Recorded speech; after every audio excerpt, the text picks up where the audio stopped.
Okay, this is day 3, and we are going over the case against vaccination. That large folder that I've shown you in the previous 2 videos, or the previous, yeah, I believe, maybe 2, yeah. But you have seen it. Okay, so, now, I think I messed up on the first video. I got my notes a little mixed up. So, I'm going to start from the glossary on down. This is the first page, that's the glossary right there. And then page 2, there's the glossary right there. And then I'm going to start from here because I think I messed up in the first video. So now,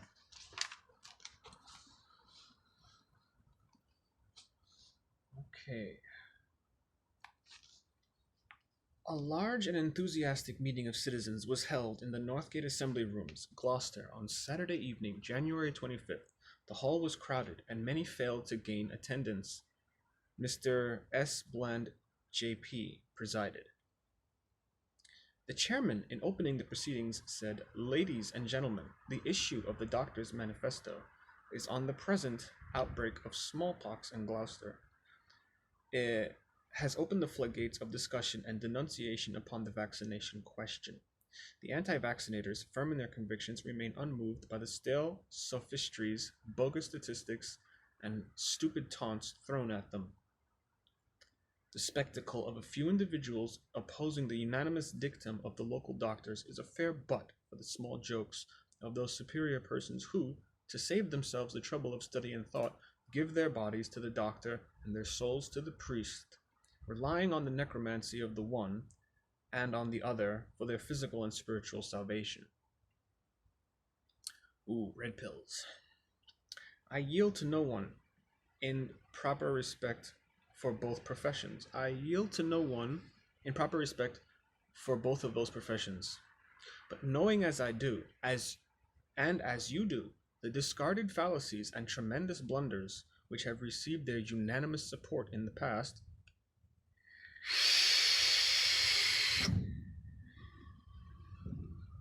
fake life, Dragon's Den, Dragon energy in the past. I maintain the God-given right of liberty and conscience, and the use of my reasoning powers to accept or reject any of their present dogmas. We read the truism in an older book than any of their treatises, that whatsoever a man soweth, that shall he also reap. That eminent physician, Sir Andrew Clark, said, 'Nature never forgets and never forgives.'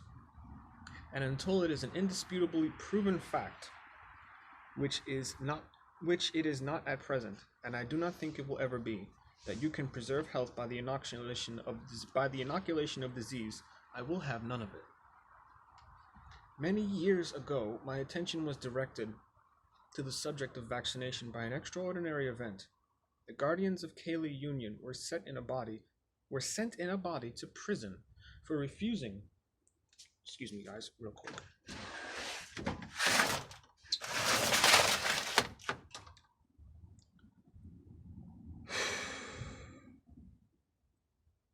Were sent in a body to prison for refusing to enforce the compulsory vaccination acts.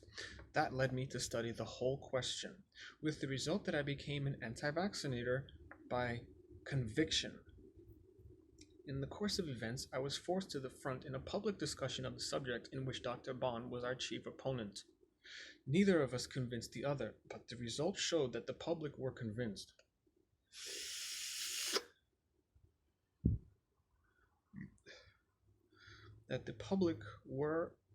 Convinced, for shortly afterwards, our Board of Guardians, yielding to the pledgings of our good friend Councillor Carn and others, stopped prosecutions, and very few people have voluntarily adopted vaccination for their children since.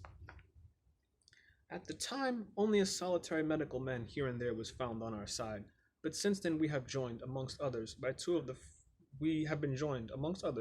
the foremost scientists in our country, Doctors Creighton and Cruikshank in denouncing vaccination as a superstition and a fraud. The disputes as to obscure scientific theories are therefore no longer in the hands of non-scientific laymen. We can leave it to the doctors to fight them out. They have never refuted Cruikshank and Creighton, and until they do so, we are abundantly justified in our attitude of opposition and unbelief. Into the merits or demerits of the question, I am not going to enter particularly tonight. I have by my side, in the person of Dr. Hadwin, a duly certified medical practitioner who, by the examinations he has passed and the diplomas he has obtained in the medical schools, is thoroughly well qualified to deal with any subject pertaining to the laws of health and the treatment of disease. You have had a taste of his advocacy in the admirable letters which he has contributed to the citizen, and I venture to think that you are more anxious to hear him than me. I will not debar you from that pleasure any longer. That's what this is all about. Mr. Bland explains in conclusion that Dr. Hadwin was not a paid advocate of the Anti-Vaccination Society.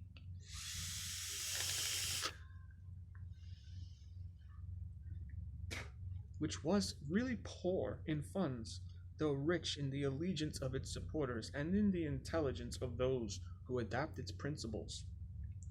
But he came at the sacrifice of his time and his practice, in furtherance of the cause to which he had committed himself after studying it exhaustively in all its bearings. Now, here we enter Dr. Hadwin's speech. Dr. Hadwin, whose reception was most cordial, said, "Mr. Chairman, ladies and gentlemen, it certainly does one's heart good to see such a splendid and enthusiastic audience here tonight. It shows that one is very certain that whether you are united upon the question under discussion or not, you are deeply interested in the subject." Upon coming into the room, I had placed in my hands a paper, written, I see, by Dr. Bond, in which he gives 15 reasons why we should believe in the efficacy of vaccination as a preventative of smallpox. I do not know whether Dr. Bond is here himself, but should he be here, I will invite him to come to the platform and discuss these points with me after I have finished what I have to say. I have cast my eyes over them. I shall take up most of those arguments in the course of my address, and I have only now to say that every statement made in that paper has been smashed and pulverized thousands of times before. I had better, at the outset, state to you distinctly the position I occupy on the subject. I stand here not only as a medical man, but as a father and a citizen. As a medical man, I look upon vaccination as an insult to common sense, as superstitious in its origin, unscientific in its theory and practice, and useless and dangerous in its character. Whilst as a father and a citizen, I view the compulsory vaccination acts as demoralizing in their tendencies, degrading in their character, cruel and unjust in their enactments, and an unwarrantable interference with parental responsibility and liberty. Hey? What's wrong? What's wrong? What's wrong, little guy? Huh? I'll be right there. Be right there. Almost done. And liberty, such as ought not to be tolerated in a country like England, which has boasted of her civil rights and religious freedoms for generations past. And with that, I will end the video because little Keckers needs me. I must go now. I will be back tomorrow with part 4, now that I'm having my notes properly together, and my footnotes. Place markers. So I will see you all tomorrow. Godspeed, Patriots. Go with your gut at all times.